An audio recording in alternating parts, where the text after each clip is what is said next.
All right, so I finished this not long ago and just wanted to do a quick review of the Spider-Man Gang War Omnibus.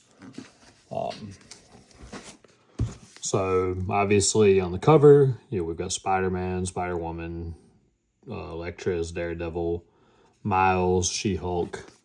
If you take off the dust jacket, it's a really cool kind of matte black with yellow there. This was one of the first omnibuses that I ended up buying and reading the whole way through. And I haven't read a lot of modern Spider-Man. This did not really make me want to read a lot more of modern Spider-Man.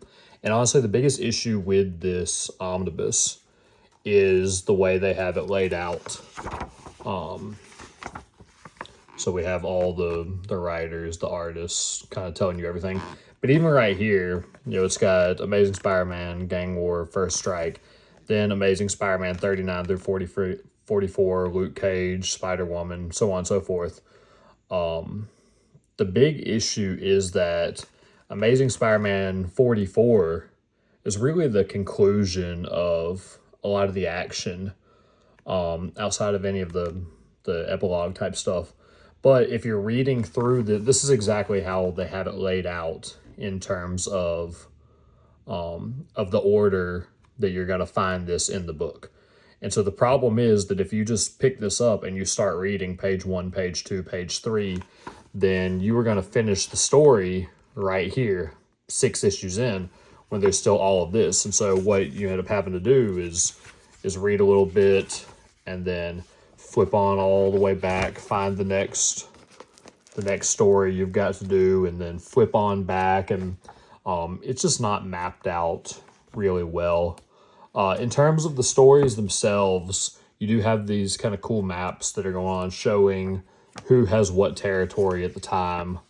You've got a lot of really, really good art in here. You've got a lot of stories that didn't really resonate with me, particularly Jackpot. I was not a fan of Jackpot. I'm not a fan of the idea of Jackpot, and it just didn't do anything for me. The Daredevil stuff was pretty good.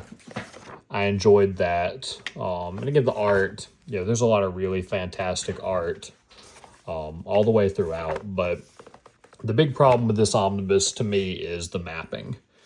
It is not mapped well. It doesn't make sense to have to sit there and try to find what you're reading in an omnibus.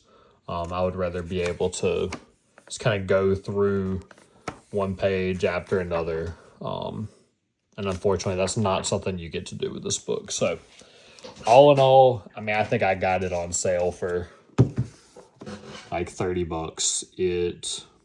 For $30, we were on a road trip for family vacation. I was able to read when it wasn't my turn to drive.